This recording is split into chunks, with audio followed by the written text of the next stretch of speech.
Public education is considered one of the great lights of the modern Western world. Who could question the value of an institution that provides free and compulsory education for all? But, as with many institutions of our time, the idealized image of how these institutions should function deviates greatly from the reality of how they actually operate. If public schools taught people to think, promoted intellectual curiosity, and formed healthy citizens of body and mind, few would question their value. But beneath the facade presented by the bureaucrats who run this system, a darker reality emerges.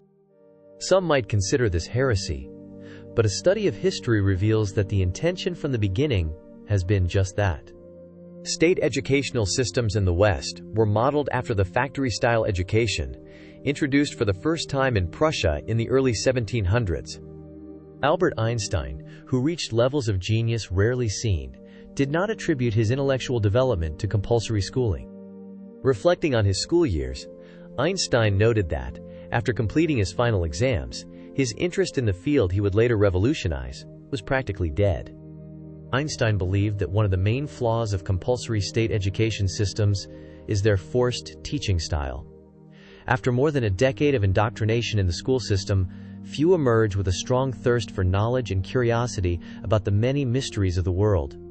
But, if we cannot rely on our schooling to generate the critical and curious minds necessary to protect society from the actions of corrupt authorities, can conventional media play this role? While there has been growing skepticism toward this institution in recent years, disdain and distrust toward conventional media have a long history. Nietzsche, one of the most intellectually free and curious minds in history, was also not a fan of conventional media. Richard Weaver, a professor at the University of Chicago in the first half of the 20th century, found it ironic that, while we had freed ourselves from the geocentric view of the cosmos, we had fully immersed ourselves in an illusory worldview created by the conventional media. But why do conventional media so often choose deception over truth? 20th century journalist Walter Lippmann personified this view, calling the masses the bewildered herd, and suggesting that one of the main functions of the media is to put this herd in its place, as passive spectators, not active participants, in organizing society. For those of us who are not part of the self-appointed elite, the question arises whether the control of the bewildered herd is done to promote a prosperous and flourishing society, or simply to maintain certain institutional structures that favor the elites at the expense of society at large. While the 18th century French philosopher Voltaire warned, "As long as people are not interested in exercising their freedom, those who wish to exercise tyranny will do so, because tyrants are active and eager, and they will dedicate themselves, in the name of any number of gods, religious or otherwise, to putting chains on sleeping men." Neil Postman, a prominent American scholar, writer, and cultural critic, specializing in the effects of media and technology on society, explains how television has directly contributed to the intellectual decline of the population. For Postman, television transformed all aspects of society's culture into superficial, entertaining experiences. He states that our politics, religion, information, sports, education, and commerce have become pleasant accessories to the spectacle, largely without protest or public attention. Postman points out that technology always brings about social changes, and it is naive to think it only has positive effects. Ignoring that technology introduces a program of social change, believing it to be neutral, or assuming that it always benefits culture, according to his interpretation, results in an advanced form of stupidity. This misconception prevents society from understanding the effects of television on how it thinks and relates to the world. Postman argues that the way we understand reality is largely dependent on the media used in a culture. He says that we do not perceive nature, intelligence, or ideology as they are, but as our languages and media allow us to. For him, our media are our metaphors, and these create the content of our culture. Therefore, the best way to understand a culture is to analyze how it communicates. In his time, television was the main medium of communication. He describes it as the command center of the new epistemology, indicating that no audience is too young, poor, or educated to be excluded from its influence. Additionally, all topics of public interest pass through television, meaning that the understanding of these issues is shaped by its biases. Television, due to its universal accessibility, becomes the primary medium through which society acquires and interprets information. In a world where learning was based on books and verbal communication, television transformed it into a visual experience, simplified and oriented toward entertainment. He points out that one of the great limitations of television is its inability to foster deep reasoning, unlike written text, which requires intellectual effort. Referring to reading, he explains that the reader must adopt a serious intellectual disposition, confronting only the text. During reading, reactions are isolated, and the intellect resorts to its own resources, facing the abstractions of the printed words without the aid of visual or social elements. In this way, reading is a serious and essentially rational activity. For Postman, intelligence lies in the ability to think abstractly and handle concepts without the need for visual representations.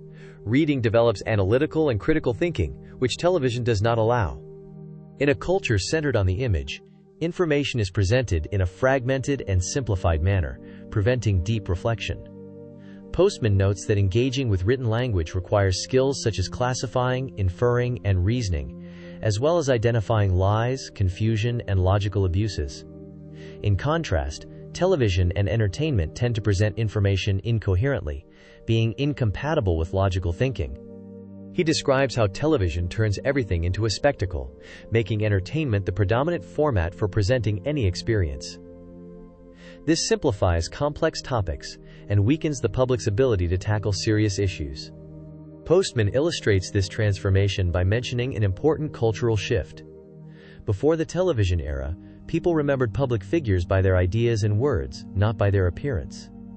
In a print-based culture, these figures were primarily recognized for their speeches and writings. He mentions that before television and the media, it was unlikely that the first 10 presidents of the United States would be recognized if they crossed paths with a citizen on the street. He argues that when thinking of figures like Richard Nixon, Jimmy Carter, Billy Graham, or Albert Einstein, what comes to mind is an image, a face, not words. The ultimate consequence of this image-centered culture, according to Postman, is the decline of intellectual culture and the risk of any form of meaningful culture disappearing. When a population is distracted by trivialities, and cultural life is redefined as a perpetual cycle of entertainment, serious public conversation is reduced to a childish language. Ultimately, a people becomes an audience, and their public affairs are transformed into a media circus or a burlesque show, endangering the nation and making the death of culture a real possibility. Furthermore, the domination of entertainment also influences social interactions. He explains that Americans no longer speak to each other, but entertain each other. They no longer exchange ideas, but images, and do not debate proposals, but celebrity faces and advertisements. He also analyzes how this entertainment culture transforms the very notion of being informed. Far from providing substantial information, the media offers superficial content that creates the illusion of knowledge while distancing the public from true understanding. The danger lies in the fact that, by treating information as entertainment, we lose our ability to comprehend what it truly means to be well-informed. He makes it clear that he is not suggesting that television news deliberately seeks to deprive Americans of a coherent and contextual understanding of their world. What he means is that when information is presented as entertainment, the inevitable result is that television news entertains but does not inform. This phenomenon is much more serious than merely the lack of authentic information, as we are losing our understanding of what it means to be well-informed. Postman points out that although societies have proven capable of overcoming misinformation and erroneous opinions, it is still unknown whether a culture can survive when it reduces its understanding of the world to brief formats, such as a 45-minute newscast, or when it values information solely for its ability to entertain, for example, by the amount of laughter it generates. Additionally, he emphasizes a crucial point about the relationship between politics and entertainment in the television era. Television transforms the political process into a spectacle, where the appearance of the candidates takes precedence over their true substance. According to him, politics becomes a form of spectacle, where the business does not seek to promote excellence, clarity, or honesty. Postman argues that television does not allow us to understand the true nature of a politician. Instead of presenting a nuanced image of their abilities, it focuses on superficial aspects, such as their appearance and attitude. This presentation distorts reality because it prevents us from judging leaders based on essential criteria, such as their skills, experience, or political vision. Postman explains that television does not reveal who is best in terms of qualities such as negotiation skills, imagination, executive knowledge of international affairs, or understanding of economic systems. Television does not help politicians shape a real image. Instead, it encourages them to present the image that the public wants to see. The reason for this is almost entirely tied to image, not because politicians are obsessed with presenting themselves as the best, but because television promotes that need. Postman points out that it would be rare for a person not to try to project a favorable image of themselves, but television gives a bad name to the image. The politician not only presents their own image to the public, but also presents themselves as an image for the public. In publishing his book, Amusing Ourselves to Death, Public Discourse in the Age of Show Business, Postman argued that although George Orwell's totalitarian scenario had not materialized, society was heading toward the dystopian scenario described by Aldous Huxley in Brave New World, where entertainment becomes the dominant ideology. According to Postman, culture transforms into a vast field of spectacle, which might be considered pleasant, but it is precisely what Huxley feared. The greatest threat to culture is not the deprivation of information, but the total embrace of entertainment, which leads to intellectual and cultural decay. Silent individuals do not perceive the cultural decline, which seems almost insignificant to them. They do not consider it a problem because they enjoy their entertainment, making it a kind of cultural death. In Postman's book, the dystopian visions of George Orwell in 1984 and Aldous Huxley in Brave New World are compared. Orwell fears a society controlled by the deprivation of information, while Huxley fears a society where excessive entertainment and trivial information lead to passivity. What Orwell feared were those who would ban books. What Huxley feared was that there would be no reason to ban a book because no one would want to read it. Orwell feared that we would be deprived of information, while Huxley feared that we would be given so much that we would be reduced to passivity and selfishness. Orwell feared that the truth would be hidden from us, while Huxley feared that the truth would be drowned in an ocean of insignificance. Both authors reflect on the dangers of social control, but while Orwell warns of a future where governments impose restrictions, Huxley presents a vision where society itself becomes complicit in its passivity. In Orwell's work, truth is a scarce commodity, and its concealment is the instrument of power. In Huxley's world, truth loses its value due to the overload of trivial stimuli, so people stop seeking it. Orwell and Huxley alert us, from different perspectives, about how the manipulation of information, whether through oppression or overabundance, can lead to dehumanization and the abandonment of critical thinking, which is crucial for a healthy society. Orwell feared that we were becoming a captive culture, while Huxley was concerned that we were becoming a trivial culture. Huxley, in Brave New World, points out that defenders of civil liberties must always be alert to tyranny, but he underestimates the power of human distractions.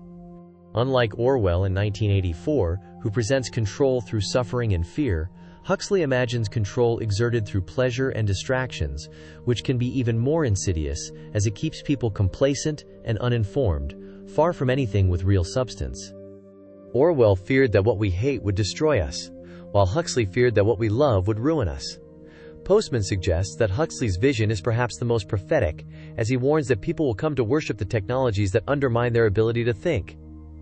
Huxley adds at the end that what troubled the people in Brave New World was not that they were laughing instead of thinking, but that they did not know why they were laughing or why they had stopped thinking. Postman's message is profoundly relevant today. If, in his time, television was one of the main drivers of intellectual decline, today new technologies have further expanded our possibilities for entertainment. In some cases, it could be said that we are already living in a Huxleyan dystopia, where pleasure and distraction serve society without us being fully aware of it.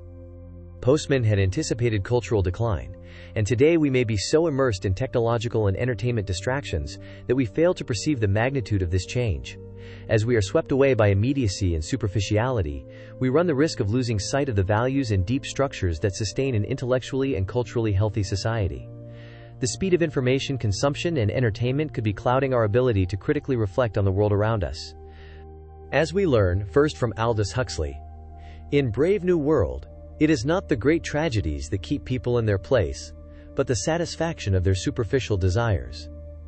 And finally, from Neil Postman, we are entertaining ourselves to death. Culture has become a spectacle, and what entertainment offers is not just leisure, but a way to control the mind.